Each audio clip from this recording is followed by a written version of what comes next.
Thanks for the intro. I appreciate it. I want you to know who got the helmet. This is a historical helmet, by the way. I was about to get up and say that. Like, first Conference USA sticker on the back of it. Only first happens one time. I appreciate y'all having me here. I appreciate coming back. I always tell the Macon Touchdown Club this is an honor and a privilege to be here. I look forward to this, even in the middle of the season. When in Conference USA, we play every day of the week. We take a lot of pride in it. Next week, we're Tuesday. The following week, we're Wednesday. Last week, we were Friday. We're here on Monday night and look forward to it and appreciate the hospitality of the Macon Touchdown Club. I really do. Also want to say to the high school coaches, man, truly appreciate what you do. My dad was a high school football coach for 30 years. He finished his career at Griffin High School. I was born in Macon, Georgia. My dad coached at Willingham High School with Billy Henderson back in the day. Some of the old heads might nod their head. Most of you don't know what I'm talking about. But back in the day, he was with Billy Henderson before Coach Henderson moved on to Clark Central. My dad actually moved on to Cedar Shoals, believe it or not, to start a program there under Johnny Waters. But coaches, appreciate what you do. Your jobs become harder every day. Your job's to develop young men, to give them a chance to be successful in life. At the next level, the next job, whatever's next, it's an awesome responsibility, but I give you guys a lot of credit. For you players and families, especially the players, you're in high school right now. Enjoy it. Savor the moment. You'll never get it back. I've told this story before. I remember to this day, I'm at Griffin High School. We just went 10-0. We were pretty good back in the day. We're in the playoffs. Back then, you had to play teams in your region again. So we had to double up and play Riverdale High School again. We'd already beat them once. We're on the path thinking we're going to go to state championship. Get beat in the first round. Y'all know how that is sometimes, right? You get beat. I'm sitting in the locker room. My buddy next to me won't take his uniform off. He's like, Coach, I don't want this to be over.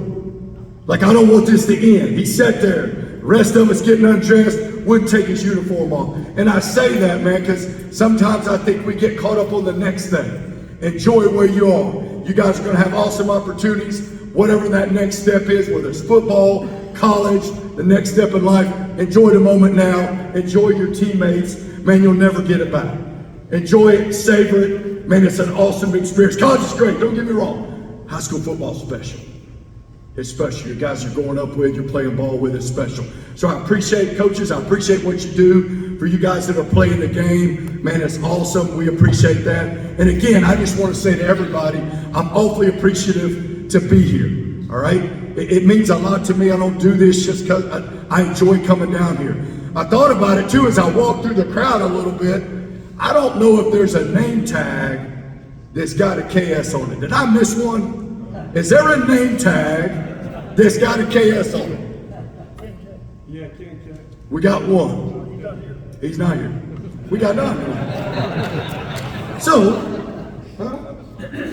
Georgia. So what I thought I would do a little bit is tell you a little bit about Kennesaw State. Since we're a young program, we're a young school, right? There's no alumni in the house tonight. We're going to get them here at some point, right? But we got one. Awesome. My bad. Congratulations. Awesome. Go Owls, right? Go Owls. So, hey, Kennesaw State, young school. School started in 1963, right? Started as a junior college. All right, it evolved a little bit into a commuter school. All right, next thing you know, the population starts to grow. I took this job in 2013. All right, as it was talked about, we didn't play till 15. I had a year of nothing in the fall and a practice year. When I took the job, there was 25,000 students at Kennesaw State. Today, 48,000 students at Kennesaw State University. We are 25 minutes outside of Metro Atlanta. We have every major you could imagine, from engineering to teaching to business, sport management, you name it, we got it. There's over 150 majors.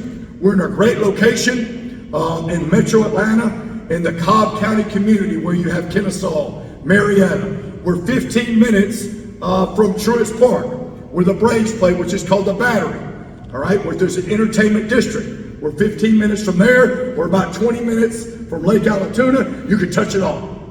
You can touch it all. It's an awesome location. The school has grown tremendously. I think sports and football has a way of doing that. When I talk about junior college, big commuter school, now you're getting that on-campus vibe because athletics does that. It brings a sense of pride. That's the reason all you come here with that G or that hotty toddy or whatever it might be on your chest, because you have pride in your school, right? You have pride in those colors. When you win, when you lose, a little bit of all of it. But that's the thing about Kennesaw State is we're growing in that area. Young school growing, sitting at 48,000 students, which is crazy. We started football with 25,000, and now we're sitting at 48,000. Football and athletics can be the front porch to show off a great university. It's a way to do that. A little history on our football program.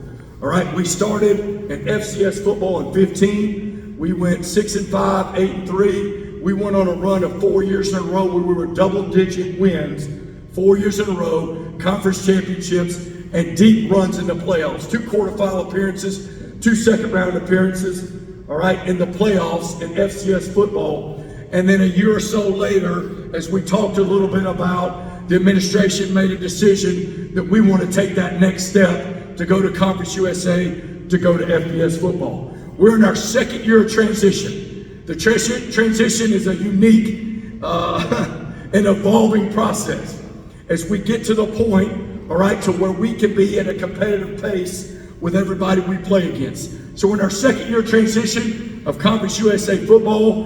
This year we're a young football team. We're growing, we're developing, we're learning about adversity, the greatest word on the planet right now, and the toughest word on the planet right now is adversity. We're learning and growing. We opened up the season with 3 bowl teams. Those 3 teams are 10-5 right now. We opened up with UTSA, battled them. It was 2016 final. Came home to play Louisiana, who just beat Wake Forest, I believe, last weekend. And then we got a chance to go out to San Jose State. I think I had dinner at 9 o'clock out there. I don't know what time it was. Don't know what time we played. It took a while to get back. Any of you guys watch West Coast football, you'll probably see the best quarterback-receiver combination at San Jose State. They got a quarterback to do, and they got receivers to do. They're really good. Went out to the West Coast, came back, and now we start our conference schedule Friday night. The unique thing about Conference USA football, all right, in October, all of our games are on national television. Whether it be CBS Sports Network, whether it be ESPN, we will be on national television. That is the draw, right, to be in FBS, right? The draw to gain that exposure. Every young man wants that exposure, that chance to show that we can go to the next level, that we can compete against the best talent. So we opened up Friday night on national television. We played a half of football, took the second half off, but the first half was pretty good. Took the second half off. Had a young man from Dublin named Quay Ashley returned a kick for a touchdown. I'm talking about these guys in Middle Georgia that have been impactful for us. Next Tuesday, we played Middle Tennessee State. The following Wednesday, and the following next Wednesday will be our next 3 nationally televised games as we move through Conference USA in our second year of transition. This is kind of where we are in the evolution of Kennesaw State football. What is our program about? It's really simple. You can probably tell by my body language and my mannerisms. We are built on effort, attitude, and toughness. We believe if you can outplay somebody, if you can out-tough them, and you can have a great attitude, you might not always match up perfect, but you're going to give yourself an opportunity for success. And that's how we built the thing. That's what we're working to get our way back to, is we continue to recruit our way into Conference USA. It's on the front of our helmet. Everybody's got a slogan, right? We like to eat. Effort, attitude, toughness. Y'all all like to do it, right? I'm not very good at it, not very animated, but that's kind of what our program's about. That's kind of how we go about our business. That's how we try to give ourselves the best chance to be successful. Some other things that kind of went on the season a little bit I like to talk about, because everything doesn't always go the way you want it, right? And you're always trying to learn how to respond to good, respond to bad. We can't make a break or catch a break right now. I was going to ask Johnny when he got up here, I'm like, man, did I do something to the officials? Last game, I'm walking down the sideline. It's the third quarter. it's a TV timeout or a time, I don't know how many seconds or minutes a timeout is. Thank goodness for that sign they got down in the corner that's got the time on it. One time they hustle us out, one time they don't. I looked at the official, we'll get a great drive going, here comes a flag. We'll get another great drive going, here comes a flag. And I know the officials are always right, Johnny. I know that. It's 100% correct. I've never gotten in an argument with them. I don't ride motorcycles, but I've never gotten in an argument with them. So I asked the official, I said, hey man, did I do something to y'all? Did I? Wait, what do you mean, Coach? I said, did I do something to y'all? No, I don't think so. I said, God dang, it just seems like every time we get something going, that yellow flag ends up on the ground. And we can't catch one of those breaks. But this has been one of those years for us that we got to make a break to catch a break, right? As a team, you got to find a way to make a break. And sometimes when you start making them yourself, some things come your way. And I think this is where we are in the evolution of what we're doing from a football program perspective. But we're excited about the opportunities we have for the exposure of our program and our university. Like a lot of you folks may have never seen this helmet before. You know what I'm saying? Like this might have been your first time, all right? Unless you were here last year when I came. That's exposure. You're gonna see, for you guys, y'all gonna hopefully go flip on the TV next Tuesday night, good, bad, or different. You're gonna see the Owls. That's unique and that's special for a young program to have a chance to get that exposure in a national audience, not just for our program, but for our university as we continue to build something special.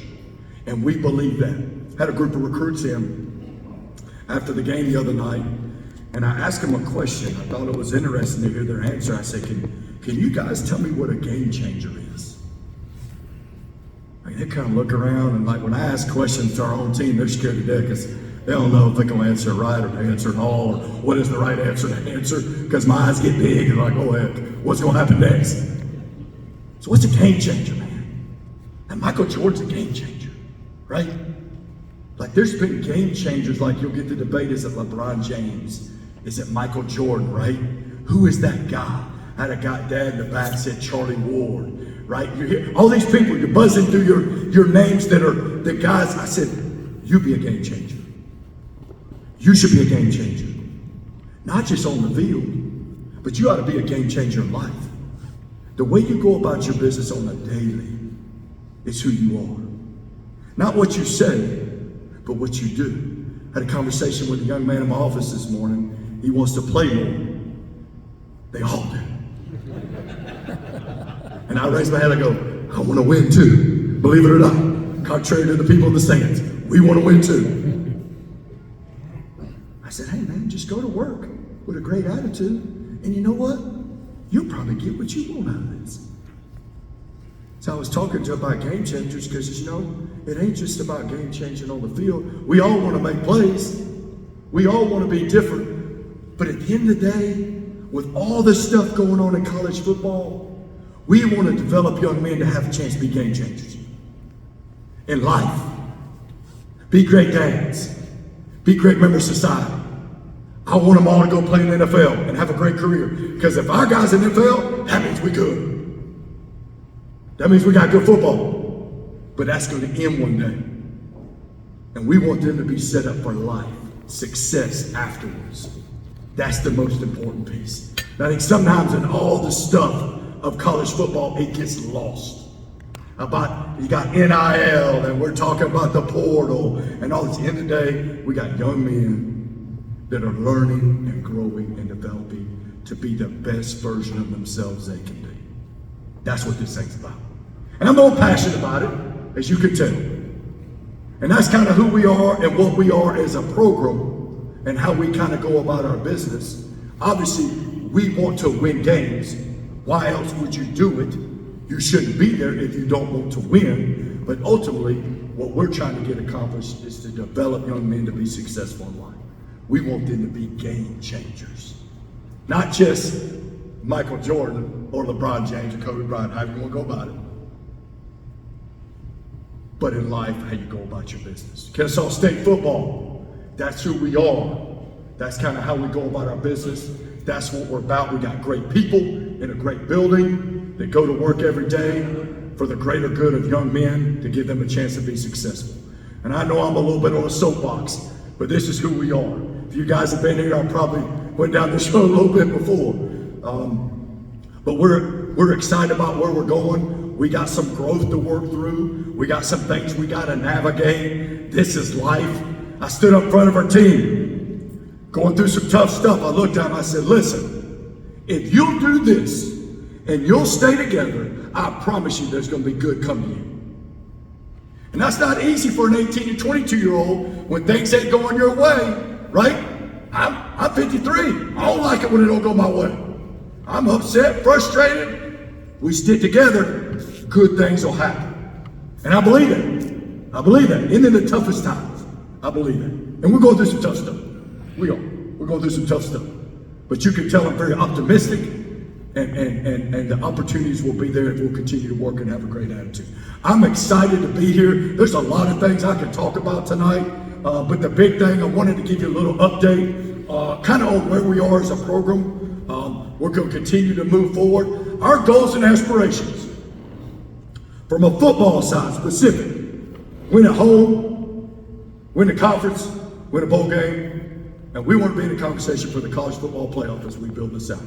Because you're looking at a 12-team playoff, a group of 5 team will be in the conversation. Whether a group of 5 team will make it or not, I don't know. But a group of 5 team will be in the conversation. If you'd have had it last year, I guarantee you, one in our conference would have been in the conversation. I don't like to call it names, I really don't like it that much. But they would have been in the conversation.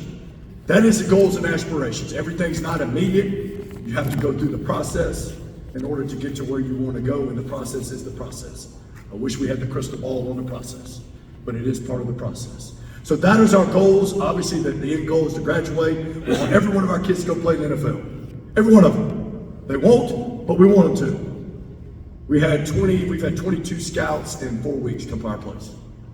We had a kid from Waco gonna have a chance to go to the next level, right down the road. 6-year senior, probably one of the best leaders on our football team. Awesome young man, Washington County High School. There'll be those opportunities. The end game is to get the degree and give them a chance to be successful, whatever comes their way, whatever life brings them, because it ain't gonna be hunky-dory, I can promise you. Life has its curveballs. We want to give them the tools to go be successful. I could probably stand up here and get on for some things for a little bit, but I do want an opportunity to open up for some questions. I don't know how the time's going. I want to open it up for some questions that are specific to anything you guys might have. Yes, sir. Yeah, I just needed your opinion on who should get the crime towel this year, and then what you see the next step in their facility. Absolutely. Crying towel, I mean, the obvious was the obvious, but everybody knew that. You did, you took a little different turn on that, but I think there was some motivation on that. That was a tough one for the Crimson Tide, there's no question about it. But let me say this about college football. I don't care who you are, I don't care what level you play at. If you're not ready to play, you're giving yourself an opportunity to get beat. Period. Period. And we preach this all the time, right? Like, you got to get ready to play. Listen, 18 to 22-year-olds, it's an emotional what? To go win, it's an emotional game. And you got to rev it up every week. And the reality is, you're going to have to find a way on a bad week to win if you want to continue moving forward, because it's going to happen. And obviously, I wouldn't say the crying towel, but I think, you know, that's a tough one to take. But when you go look at the scores week in, week out, that's just the one everybody saw. But they're up and down the score. It's up and down you see it all the time, right? What happened? What happened? You gotta be ready every week. And that's a tough thing to do. Facility update. Great question. So right now we have a capital campaign that comes from the top. University's trying to raise about $200 million. About $30 million of that goes to a football facility that we desperately need. All right, so they're supposedly close to maybe $4 million away from that goal. And as soon as that goal's reached, then they'll go through the proper steps, the USG, the board, the whole 9 yards to get everything approved. and hopefully we can get a shovel in the ground sooner rather than later. We definitely need that. We're definitely in a growth process in all areas. Our Fifth Third Stadium's a great stadium, but again, it's going to have to be upgraded. But the facility piece needs to come first. It needs to come first. Because of our logistics, we probably lose 40 minutes of practice time on a daily right now because of our back and forth and what we have to navigate. And that's real. We don't talk about it a lot, but it is real. It's something we have to navigate just because of some logistical challenges. But the facility is a big, big topic for us and something that we desperately need to get done. It's on the docket. We got pictures, we got renderings, the whole 9 yards. Got to get there. Got to get there. Yes, sir. What's your favorite Paul Johnson story from Georgia Tech? Oh, goodness. The question was favorite Paul Johnson story from Georgia Tech. Can you imagine being on the headsets with Coach Johnson during the game? He is about as passionate a coach as you'll be around and believe in what he did and I was on the other end in the box. I probably never told him this. Keith Farrell, who works up there, helps out with the headsets at Georgia Tech. It got bad one day. It got bad. And I took them off. I had them kids and I don't know, man. This get a little dicey. I let him hang on to him for a little bit until I regrouped. I put him back on. No, it was at home. It wasn't against Georgia. But I promise you it was that way every week. It didn't matter who we played. Now, he loved Georgia, don't get me wrong. That was sarcasm. That was sarcasm. So y'all don't know. Coach was awesome though. Like I say that, like he was passionate. And I'll say this about Coach Johnson since you bring him up. I've never been around a guy that can be 3 plays ahead of everybody else he goes against. Like you'd be on the headset and you're like, holy cow, how did you know to call that? Like it's like a wide open. Like it was phenomenal. Like I was absolutely in, like there's some games I walk, I'm in awe. Like, and I know but it was, and he's on there, ain't got no card, nothing, got 5 plays and a couple pass plays, right? But when you call them, ain't about what you got, it's when you call it, right? He was phenomenal, great person. I would not be here today without Coach Johnson and his family, without a doubt. And I say that story of the headset just to come up with a story. But he's awesome, a mentor and a great person. So awesome, good stuff. Last year you talked about transitioning to the 85 scholarships, and you had redshirted most of the class. Are you at 85 now, and how's that going forward? So last year was a unique season for us. Well, both of them were. We didn't have a really schedule, didn't have a conference. We're in transition, and the kids that we had that we felt like could help us win, we chose to redshirt them. In hindsight, I wish I'd done some things a little different, but we did. So what we did was did that. I did it in different games in order to give them this year, where we were at least in Conference USA, to give them a better opportunity to go play those games. So I think it worked out okay. Hindsight's 2020, right? I would do it again. I might do it differently, but I would have done it again. As far as getting to the 85, we have the 85 available. We're not at it right now. We don't have very many seniors, and this is a little bit of the trying to, as you continue to recruit, you want to make sure you have the scholarships.